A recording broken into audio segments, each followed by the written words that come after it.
Here at Donut, we think all cars are cool. That being said, some cars are definitely viewed as less cool by the general public. But in my humble IMHO, if a car is fun to drive, then that fun to drive car is a cool car. Today, we're gonna look at 9 super fun cars that don't get the respect that they deserve. Slap on your cargo jorts and your hat with the neck flap and your freaking camel pack. This is D-List. A big old thanks to Magic Spoon for sponsoring this episode of the D-List. There's nothing like Saturday mornings, waking up in your PJs, plopping down in front of the old TV, and binging on some old cartoons with a giant bowl of cereal. This was my routine. Until a few years ago when I realized the kind of junk that's in most cereals. So I gave it one of my favorite things. It hurt, and I missed it almost every day. But not anymore, because Magic Spoon cereal has done the impossible. They've made a healthy cereal that actually tastes good. Better yet, it is genuinely good for you. All right, it's got 0 grams of sugar. It's got 11 grams of protein. I'm able to continue down this path of healthy living while still being able to indulge in one of my favorite weekly treats, cereal! Thanks to Magic Spoon for crafting a delicious cereal that comes in flavors like cocoa and blueberry, my favorite fruity fruit. Try it out for yourself by clicking on the link below or going to magicspoon.com/donut and using code DONUT at checkout. Now, back to the show. Toyota Yaris. You look at the Yaris, and what do you think? Nothing. Probably literally nothing. Just some middle-of-the-road grocery getter, right? Dead wrong. Because the Yaris isn't your regular Econo box. It's not even your regular Toyota, because the Yaris is actually a rebadged Mazda. Is this a fast car? No. It's got 106 horsepower and a 0 to 60 time of 9.6 seconds. But is it a fun car to drive? Heck Yaris! It's the smallest car in Toyota's lineup, and at just 2,385 pounds, its lightweight body makes it a great car to huck around, especially downhill with some momentum. This zippy little moto baby is a great car for hugging twisties, even if you're only going 40 miles per hour. And the sedan version even comes with a 6-speed manual. And unlike me, it's even got a freaking sport mode. Plus, it's super easy to modify because it shares a ton of parts with other Toyotas. Joey Rasul literally has a race car Yaris that has a bunch of cool race car parts on it that he race cars with. And the Yaris is just getting more fun as time goes on. In January of 2020, Toyota debuted the JDM GR Yaris that has a turbo 3-banger in it. I love 3-cylinder turbo motors. I tried to find one for my Golf, but they're too new and I couldn't get one. Volkswagen Cabrio. The VW Cabrio. Let's be real.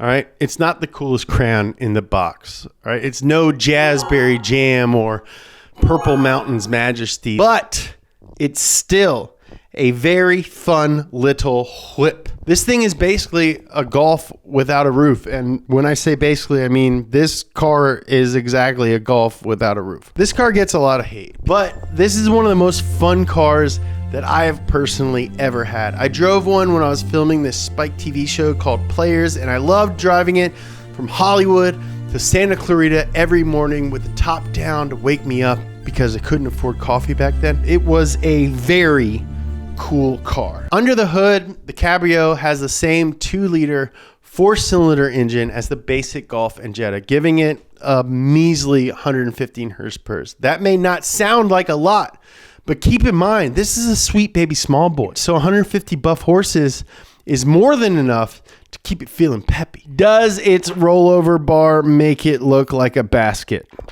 Yes. Does it smell like crayons?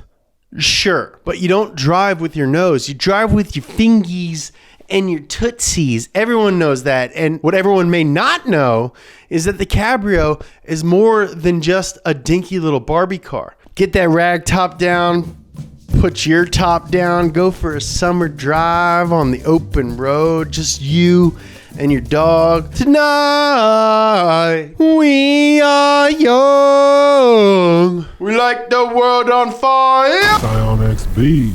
Boxy boys always struggle with the cool factor. The Kia Soul, the Nissan Cube, the Horndog Element, and the first generation Cyan XP is no exemption. But say all you want about this flat-brimmed hat on wheels, it's still a fun car to drive. It's peppy. It's nimble. It comes with a tight 5-speed manual so you can shrimp grimps all day. Plus, there's plenty of room for all of Thrundin the Brave's LARPing gear. Yes, it only had 108 horsepower, but driving slow cars fast is way more fun than driving fast cars slow. The Cyan has a 0 to 60 time in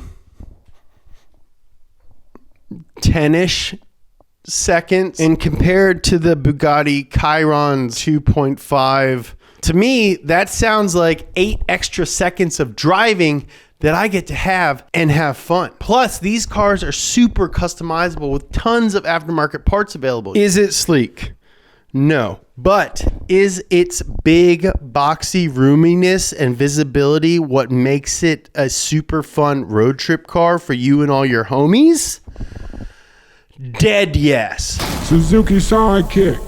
While we're on the subject of boxy boys, we got to talk about the Suzuki Sidekick and its identical twin, the Geo Tracker. And while we're on the subject of twins, I want to give a big old shout to my bros from the up north, the Straight Pipes, for crossing 1 million subs. Congratulations, boys. You've earned it.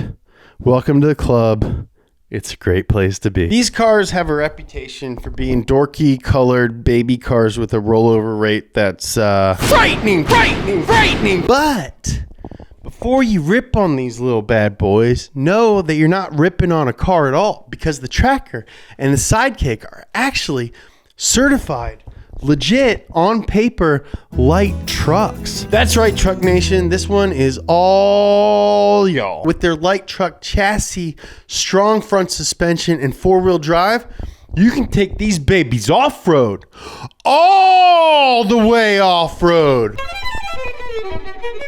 They can take a beating, so you can really let them loose and push them to the limit without worrying about having to take them to the truck doctor, or if the truck doctor takes your truck insurance. Universal truck care for all. It's a human right.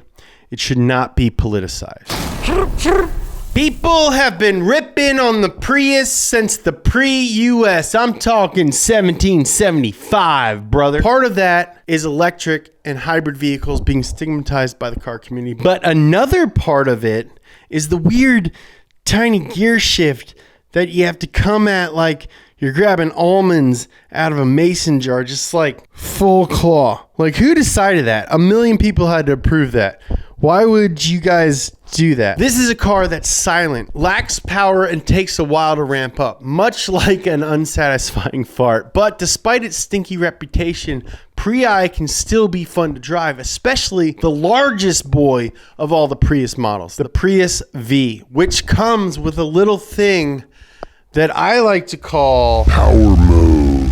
In power mode, the car kicks fuel economy to the curb in favor of performance and says, you know what, guys? It's time to rip. Sure, lots of cars have performance options, but a Prius having one is leaps and freaking bounds from where they started. The first gen Prius literally had a turtle light that would come on when your battery was so low you couldn't even accelerate. In hindsight, I think maybe it might have been a tortoise, which is similar to a turtle, but has flatter feet, I believe, and is less aquatic. Now, I'm not here to tell you that the Prius V is an extremely cool car. I won't do it. And Max can't even edit it to make me look like I did. The Prius V is extremely cool. You can have fun in a Prius, and you can take that to the bank. Then, after you're done at the bank, you can go watch the Up to Speed we did all about this spunky little spaceship.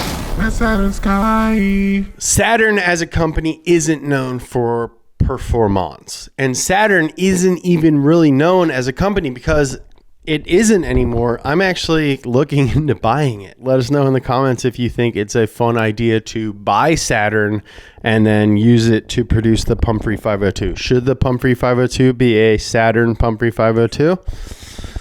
Saturn is known for having plastic cars, but for 3 years and 3 years alone, from 2007 to 2009, we were graced with this zesty little beast. the Saturn Sky. The Sky is the sort of car you buy when you're midway through your life and in a crisis. They should come up with a term for that. This 5-speed rear-wheel drive roadster was officially nutso butso, especially the red line, which came with sport tune suspension, a freaking Turbio, a white polo shirt, and a certificate for you to fill out to legally change your name to Broyce. This car got a lot of guff for being unreliable, but you know what it didn't get guff for?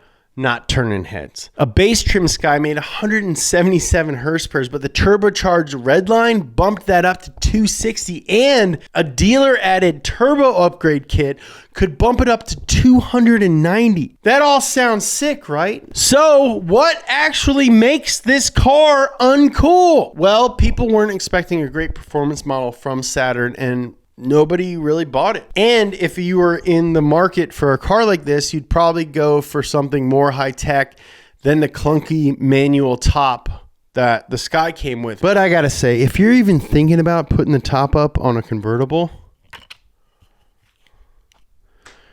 you're doing it wrong. Dead wrong, pal. Ooh, I could get used to this.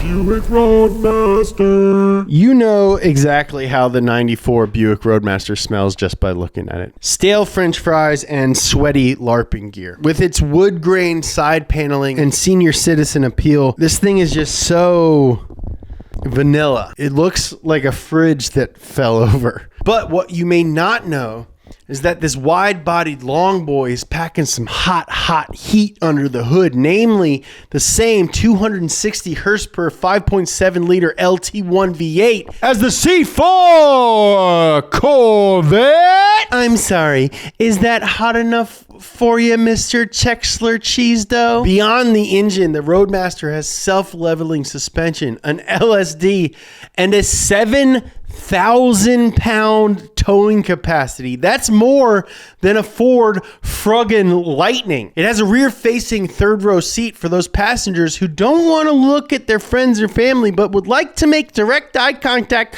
with the stranger behind them for the entire length of Utah. It takes about 4 hours to drive across Utah. This extra seating means the Roadmaster fits up to 9 people. Dax Shepard, one of the top 10 Top Gear America hosts ever, swapped out the LT1 for a supercharged LS8 that makes 700 truly yoked ponies. Buick stopped making this gargantuan weirdo in 1996 because they were so sad about Tupac.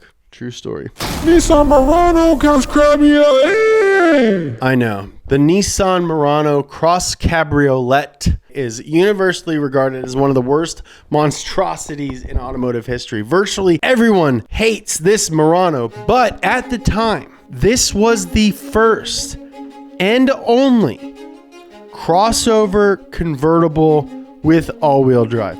Sure, that's a lot of qualifiers to make a record, but records is records and records is cool. Under the hood, this thing has an absolutely stout 3.5 liter V6 that makes 265 horsepower. The same engine that came in the 350Z. I'm talking the VQ. You ever heard of it? I'll link the bumper to bumper on the VQ at the end of this episode. So basically, you could build a version of High Car out of this thing. Most people can't see past the weird Murano mashup of soft top convertible and big boy SUV body. Sure, it makes for some goofy styling, but it also means you get the best of both worlds. I'm talking raw power potential and open air freedom. You know you think these are cool now, even if Car and Driver did literally say drivers will hate this car.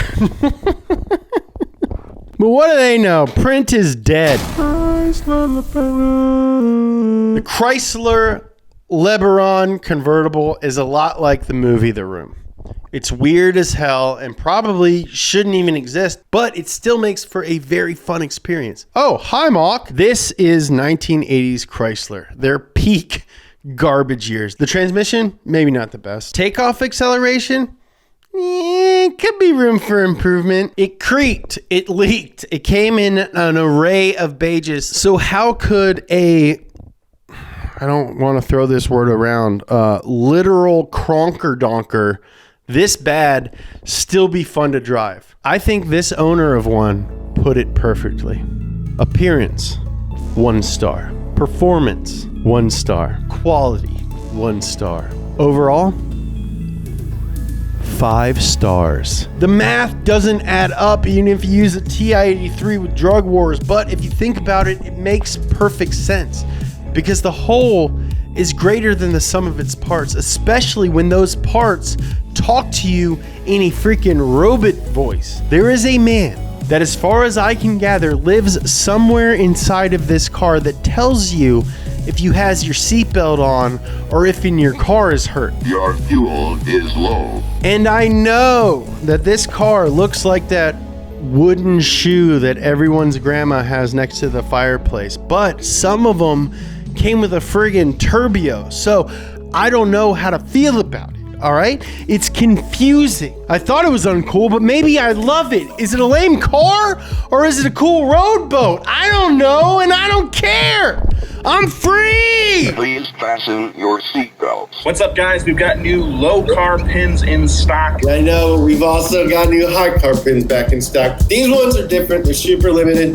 They're finished in a beautiful black nickel finish. They're made by Lean Customs once again. The last time we did high load pins, they sold out super fast. I'm not even kidding.